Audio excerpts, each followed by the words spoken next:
Hello my love. Welcome to my 2S gossip channel. Watch this video until end.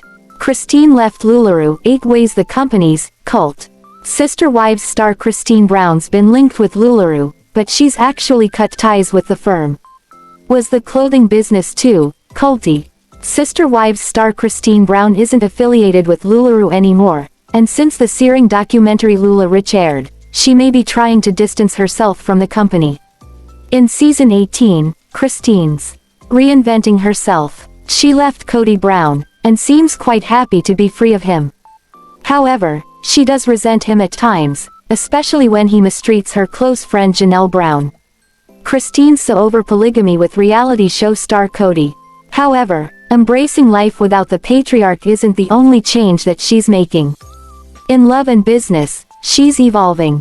Sister Wives season 18's featured some memorable drama so far, but Janelle's issues with Kody probably deliver the most. Riveting on-screen entertainment. Janelle and Kody are having serious problems, and although she thinks he's hot, she wants to go to couples counseling with him. Janelle doesn't see another way out of their problems, and she's really losing hope. Christine's focusing on the future, but she's willing to be friends with Kody. He thinks she's playing some kind of game, but more often than not, Christine's 100% sincere. A straight shooter, Christine values directness in others. She's all about emotional honesty. She may consider LuLaRo a little too shady. In LuLaRo, people who tried to sell the company's leggings and other products were often disappointed by the quality of the merchandise that they received. Some got stinky leggings because the fabric was moldy and rotting. It's not uncommon for people to sink a lot of their savings into building LuLaRo ventures. There's a cult mentality that gets recruits excited about being a part of the organization. This may drive overspending. Said recruits sell the products from home, and when quality is poor, they're much more likely to lose money. Christine's an honorable person who may not want to risk linking her name with the company anymore. She's got a new man, Devid, and doesn't seem to be strapped for cash. Her place in Utah, which was shown in season 18, looks very nice. Janelle's the one who's having money issues. Christine's engaged, and that means that she's probably sharing expenses with Devid. That may be another reason why she chose to stop promoting LuLaRo. 7 LuLaRo's considered a pyramid scheme. LuLaRo showed the dark side of a seemingly sunny company. This firm appears to primarily target women, promising them income, clout and perks. However, those who want to sell LuLaRo need to spend money in order to get started. That's the first red flag. When people need to buy the products that they sell, it's often the hallmark of an MLM scheme. Multi-level marketing (MLM) is about drawing people in at the bottom of the pyramid. The money that people at the bottom spend helps to line the pockets of the people on top. Without bringing in more people at the bottom, the system falls apart. So, basically, with a pyramid scheme, money's made by recruiting new salespeople who buy products. That's often much more important to CEOs than sales to end users, i.e. the people who buy and wear the bold and colorful leggings. In other words, the money that the salespeople spend is what makes the company's owners so rich. Anyone who wants to thrive in an MLM needs to aggressively recruit. There can be a brainwashing mindset in pyramid scheme companies. Quite often, LuLaRo salespeople, such as Meri Brown, are encouraged to pester friends, family and others in order to bring them aboard.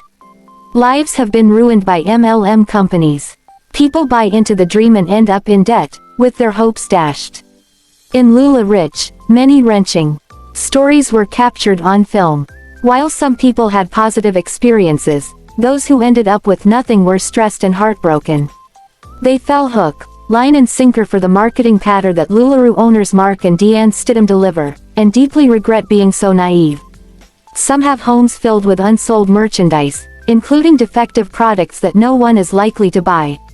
Since the company gets such bad press now, it's not that surprising that Christine stopped promoting it. It's actually a pretty smart decision. It's a choice that's easy to respect. Part of the whole cult mentality's selling a dream. Cult leaders know how to dazzle their marks. They promise whatever the person doesn't have. In a typical cult, a vulnerable person who feels lonely will be made to feel like an integral part of a group. However, there's always a price to be paid down the line. For example, the cult member might be asked to do unpaid labor, as in Scientology's Sea Org, or cut off any friends and family members who criticize the cult. A cult member might also be asked to give money to the organization. While LuLaRo isn't a bona fide cult, it has a lot in common with a true cult. People who want to be rich are drawn in by glitzy success stories from members. As well, the company puts on events where the dream is intensively sold to the team. For example, the Puerto Vallarta get-together shown above sends the message that life is a LuLaRo. Representative means fun in the sun, freedom from financial worries, and good times with coworkers.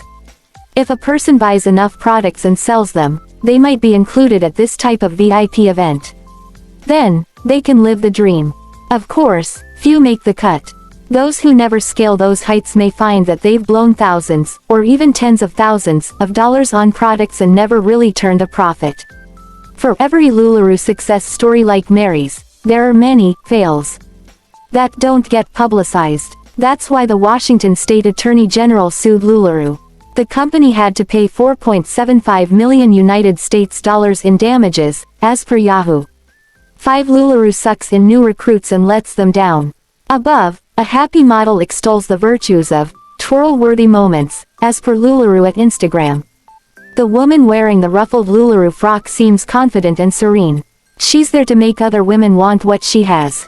While LuLaRo representatives may really get that twirl-worthy feeling. At first, it's just too good to last. The joy linked with joining the company is often fleeting. In the life cycle of a cult, members start out strong, fully believing in the reality that's shoved down their throats.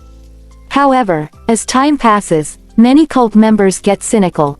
They notice abuses that make them question the lives they've chosen.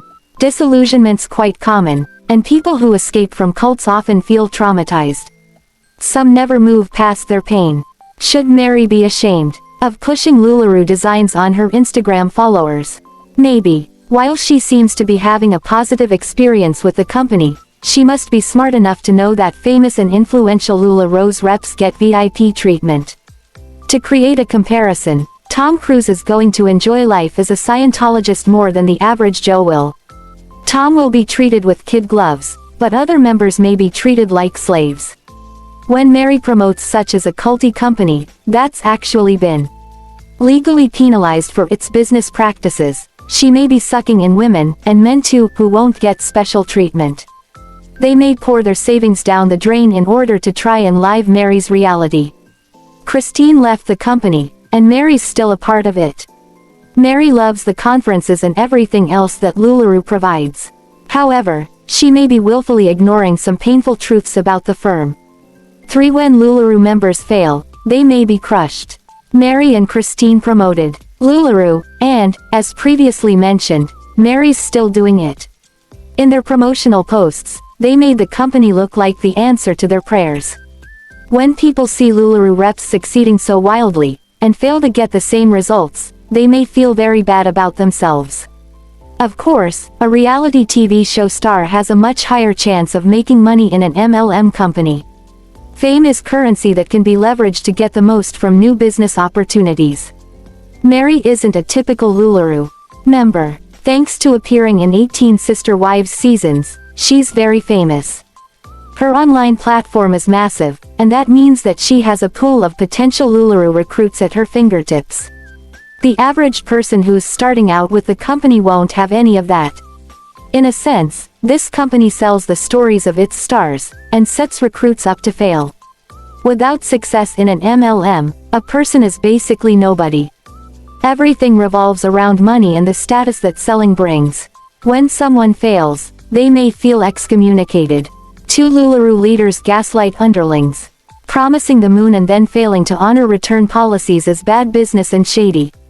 It's the type of gaslighting that leads to court cases and other negative outcomes. Good companies will accept returns of defective products. Sketchy firms will make it almost impossible for people to get their money back. Phones will go unanswered. Messages left on social media will be ignored and/or deleted. Bad companies do this stuff all the time. In a cult, a leader will also gaslight underlings, making them believe that they're the problem. A leader retains power by inspiring, or by instilling fear and doubt. It's typically one or the other. A good leader will care about underlings, while a bad one won't value them, except as a means to an end. Christine knows all about bad leadership. She experienced it with Kody. The uber patriarch didn't do much to steer the Brown family forward. He favored Robyn and neglected the other wives. When they complained, he twisted things around to make them feel like villains. It could be argued that a plural marriage can be a sort of micro-cult. A leader calls the shots and wives obey. If they don't, they may be punished. At the least, they'll learn what gaslighting really means. One LuLaRo may fleece its acolytes. Devotees like Meri probably don't get fleeced because they add so much value, but a typical LuLaRo initiate will be strongly encouraged to spend, perhaps, until it hurts. Cults are known for fleecing followers. Some cult leaders live like royalty while their underlings have very little. There's always a huge chasm between the highly successful VIPs and those at the bottom. What do you think about this video? Please told on comment box. Also subscribe our channel. Thanks for watching this video.